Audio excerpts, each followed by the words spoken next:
Hai teman-teman, berjumpa lagi dengan saya, Christian Sipayung. Di video kali ini kita akan membahas mengenai apakah seorang perawat bisa beralih profesi menjadi seorang ahli K3 atau praktisi K3 di sebuah perusahaan.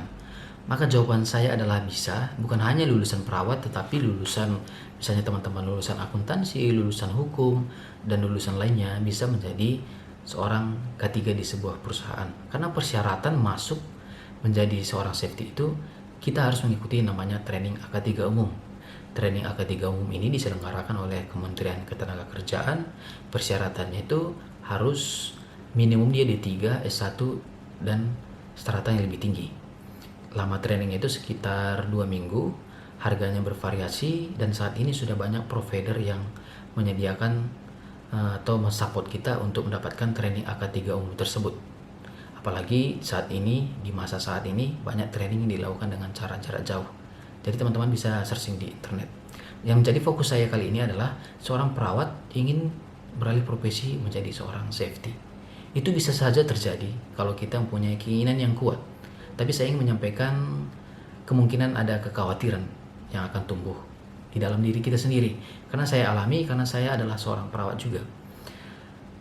Ketakutan itu bisa saja dipengaruhi oleh ketika kita bekerja di rumah sakit, dulunya kita fasih dengan alat-alat medis, fasih dengan ilmu pengetahuan yang kita miliki, dan ketika kita masuk ke dunia safety itu sama sekali tidak kita jumpain, dan bahkan ilmu yang kita miliki di keperawatan tersebut hampir tidak bisa kita lakukan atau hampir tidak bisa kita implementasikan di dunia safety tersebut, tapi ada hubungannya. Jadi kekhawatiran itu akan timbul di dalam diri kita, dan hanya kita sendiri yang mampu menerima itu, apakah kita lanjut atau tidak.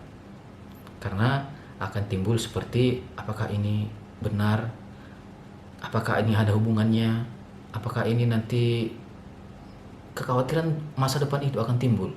Maka yang perlu kita lakukan adalah meyakinkan diri kita sendiri. Ketika kita sudah yakin, kita bisa lanjutkan video berikutnya, apa tugas dan tanggung jawab safety di lapangan.